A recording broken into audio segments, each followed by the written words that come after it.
sommes dans l'état du New Hampshire, près de Boston. Voici les libertariens en plein pique-nique. Les libertariens, des anarchistes qui veulent abolir l'État et toutes les lois américaines. Leur programme ?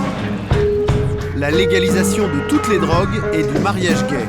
Leur devise ? Vivre libre ou mourir.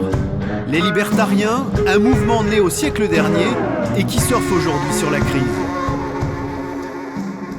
Une petite chose que je fais, c'est de conduire sans permis.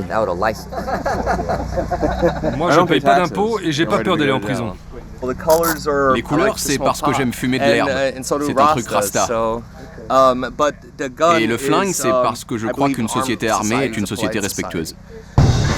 Ils viennent des quatre coins des États-Unis et ont tout quitté pour vivre autrement dans le New Hampshire. Ils se considèrent comme des pionniers et veulent bâtir une nouvelle Amérique sans gouvernement. Le gouvernement, ça craint. Le gouvernement, c'est un parasite social qui se nourrit des travailleurs et on en a marre de ça. Il faut que notre projet d'État libre fédère un maximum de monde ici pour qu'ensemble, on change les lois à l'Assemblée du New Hampshire. Faire du New Hampshire un État complètement libre, comme au temps du Far West.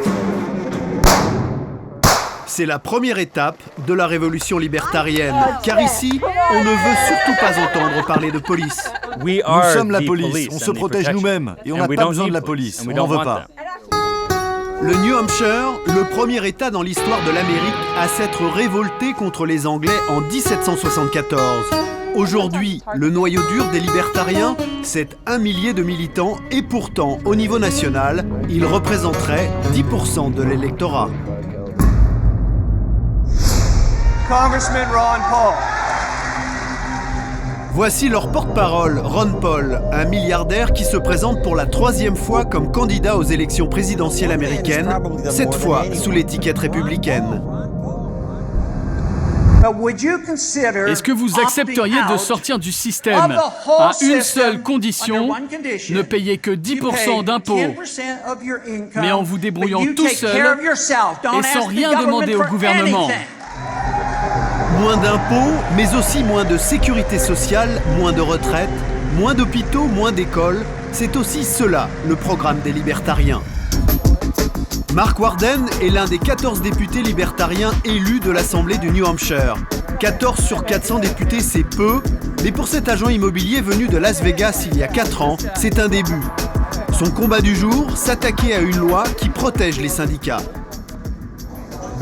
L'amendement qu'on défend va permettre à l'employé de choisir, de faire ou non partie d'un syndicat. À l'intérieur, des syndicalistes l'attendent pour défendre leur acquis. Mais l'amendement de Mark Warden sera rejeté. Pas de quoi décourager les libertariens, ils reviendront demain à l'attaque pour libéraliser l'école à la maison. Un activisme politique qui se heurte à la résistance des autres députés, surtout celle des démocrates. Je pense qu'ils sont paranoïaques parce qu'ils n'ont pas confiance dans le gouvernement. Il a dû se passer quelque chose dans leur vie. Est-ce à cause de la crise économique? Je ne sais pas. Ils affirment rechercher plus de liberté en dépénalisant les lois sur la drogue et sur les armes. Mais en même temps, ils veulent réduire la liberté des femmes en s'opposant à l'avortement. Ni démocrates, ni républicains, les libertariens sont des ovnis dans le paysage politique américain qui dépassent les clivages traditionnels. Nous sommes dans la ville de Keene, le berceau de l'activisme libertarien. Voici les studios de Free Talk Live, la radio de la parole libre. 3 heures de programme quotidien en direct. Vous écoutez Free Talk Live, à votre service. Ian Freeman vote démocrate, tandis que Mark Edgington vote républicain. Mais tous deux se définissent d'abord comme libertariens. Ce qui réunit Mark et Ian, c'est leur rejet de l'État. Alors ces ultras traquent l'administration dans ses moindres travers. La polémique du jour, un curé verbalisé par la ville pour son zèle de jardinier.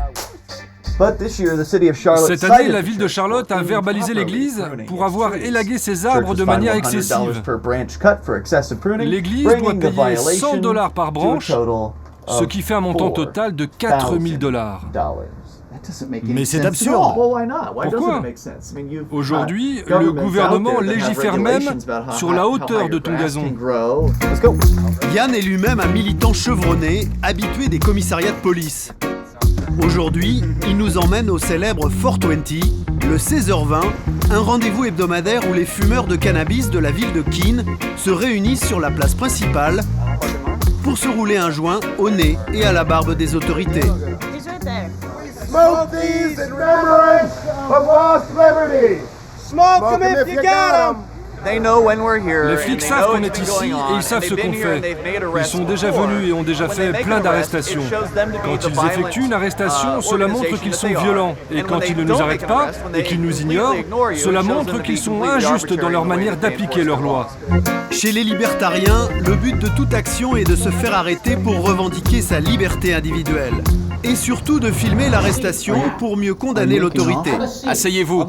Seulement sous la contrainte. Asseyez-vous. Exemple, cette vidéo de Yann en plein tribunal. Condamné des dizaines de fois, Yann Freeman est menotté pour avoir refusé de s'asseoir. Ici, c'est une jeune militante arrêtée pour s'être promenée les seins nus. Tous les prétextes sont bons pour défier la police. Newport, dans le New Hampshire.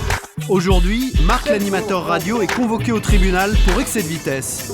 Une occasion inespérée pour lui et ses camarades militants de se confronter au juge et de remettre en question les lois de l'État.